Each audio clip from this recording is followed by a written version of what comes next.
Welcome to Watch Me the Watches, and no, this isn't a halo, I'm not an angel, this is my lamp. But it creates a cool effect, don't you think? But anyway, we're not here for that. I hope you haven't skipped already, because we are here to talk about watches. Today's watch is a San Martin, a 37mm watch, to be precise. Paying strong homage to a watch that went up a very tall mountain many, many years ago. You know what I'm talking about. And if you don't, I'm not really going to divulge too much further because of so many trademarks, it's unbelievable. San Martin, as you know, from me reviewing many on the channel, and you fellow watch enthusiasts who maybe have seen a multitude of videos know that they make very good watches for the money. Yes, the prices are creeping up, but does this watch that I'm going to share with you today, does it represent the value that we all look for? Are we willing to spend a bit more than your £100-ish that we would usually spend on Homage watches on AliExpress? Is this worth splashing out a bit more? Does it offer more? Does it have the X factor? So many questions. Let's answer them in this video. I'll see you in a moment. Now, crucially, before we divulge in analysing this piece and me giving you the things I'm not sure about and the things I do like, you're going to need to know the stats and specs. So I made this little section that follows this to give you all that information. So enjoy.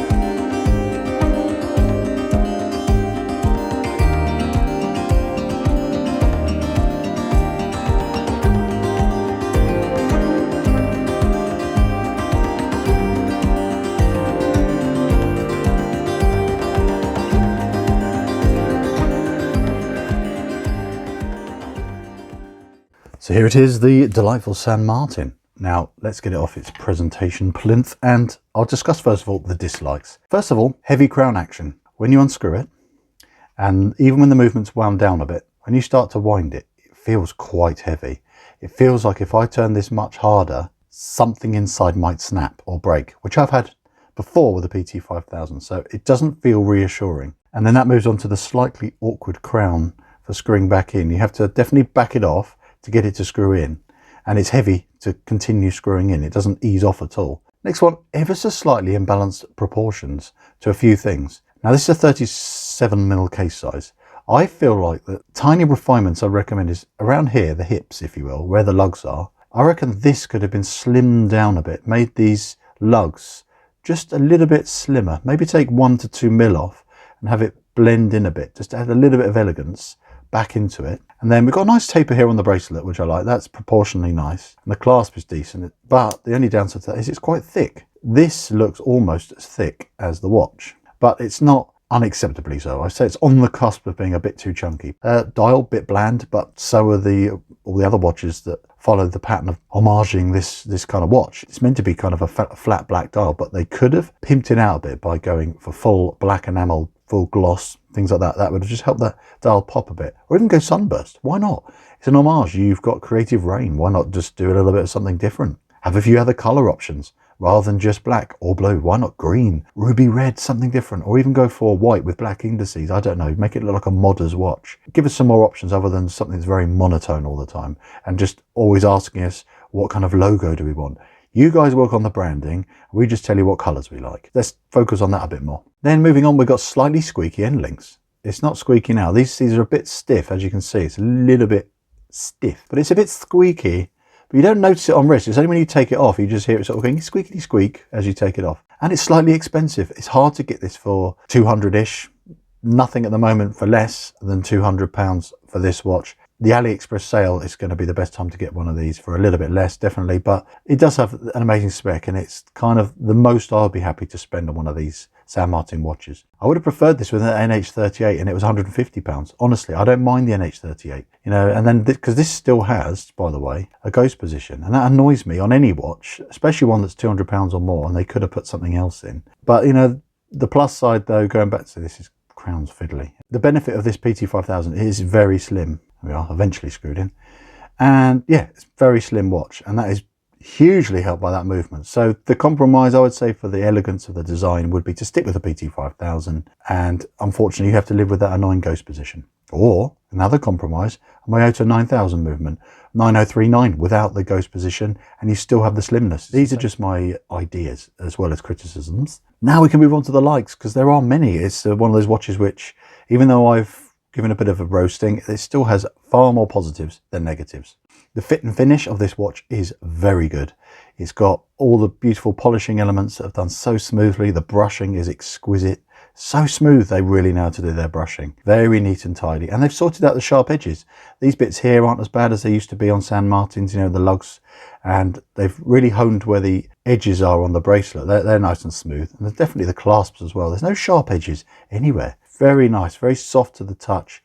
Feels like a quality item in your hands, even through gloves. This bracelet is gorgeous. It's so comfortable. I love the taper on it. I love these really neat screw pins. If I'll show you them there. Really nice. Very easy to wind in and out.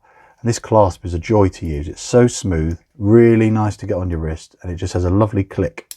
I fiddle with this all the time because it's just fun, just feeling that lovely engineering and how nice it is. And the amount I've fiddled with it, I'm worried I would have broken it, but no, it just feels perfect.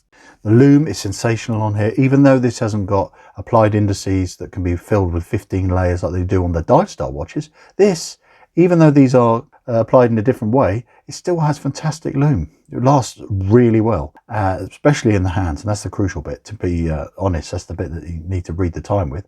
Size and weight, so nice. It's comfortably under 150, which is kind of sports watch category with a bracelet, comfortably under that. And the size is so lovely. I would have thought it looks like a kid's watch, 37mm, because it's got just the right proportions of design, in my opinion, on my 7-inch wrist. It just works so well. What do you guys think? And it's so comfortable. Oh, gloves don't help with getting watches on enough. It's so comfortable because of that weight, the weight distribution. There's no hair pulling or snagging. It doesn't rattle around. It's just, it feels so easy to wear all day. I wore it on a hot day the other day when I was indoors at a museum, and I was getting a bit hot and bothered because I had the heating on full blast, and my wrist swelled up a bit, and the watch was still really comfortable. Didn't notice any discomfort at all. It's fantastic. Really starting to appreciate the subdued styling. By subdued, I mean it's got a matte black dial. There's no other color on it. It's very monotone. Not too much bling, mostly brushed. A little bit of polishing on the bezel and the sides, etc. But I like that subduedness. It doesn't shout, look at me, or anything like that. It's got a classiness to it. And that's a personal taste. But it's, for me, a positive. And the movement in here is running like you wouldn't believe.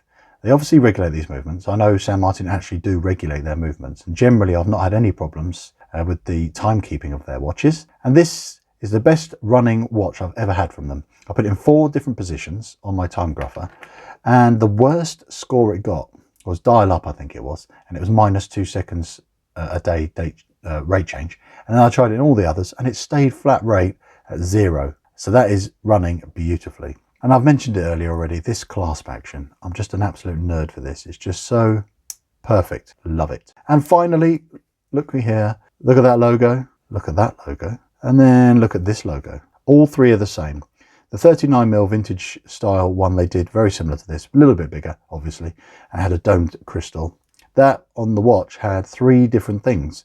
Had cursive script on there. It had a weird dollar sort of looking S on the crown, and then it had this on the clasp. It just had too many different bits of branding, and I criticised that. And you know what? Props to San Martin for actually listening, and they've got the branding consistent, and that is a big positive to me. And lastly, it's a great everyday watch. By that I mean it's got 100 meters water resist. You can wear it comfortably at any occasion. It would look great. That's why the watch that this is paying homage to is such a popular grail watch, if you will, for many people, because I think it is, in my opinion, it's because it's so versatile. It does so many things for so many different people, many different occasions. But there's one last thing I forgot to mention in the dislikes. You know what?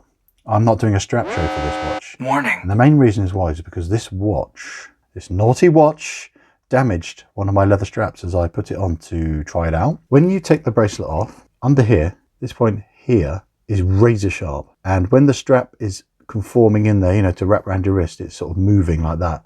A leather strap, I mean. It was like a slicer against that sharp edge in there, and it sliced the strap open, clean open at the top, and ruined the leather. You can't actually put this on the leather strap. you have to live with this admittedly gorgeous bracelet.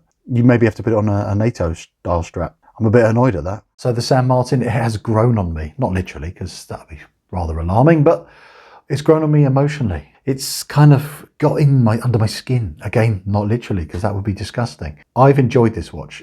When I first got it out of the packaging, I was a bit like, it's not bad. It looks okay, but it's definitely grown. I don't know why. I think it's just all these tactile, subtle things about it. The lume, the feel of the clasp, the beauty of how well it's been made and how it just feels on your wrist. It's light, you barely notice it. All that stuff adds up for it feeling an enjoyable piece. That's just to me. That's just my opinion from owning this and enjoying it for a while. If you've enjoyed my review today, definitely hit that thumbs up and subscribe if you haven't already. Aiming for 10K by Christmas. If not, early next year, whatever, don't mind. Thanks for watching. See you in the next one. Bye for now.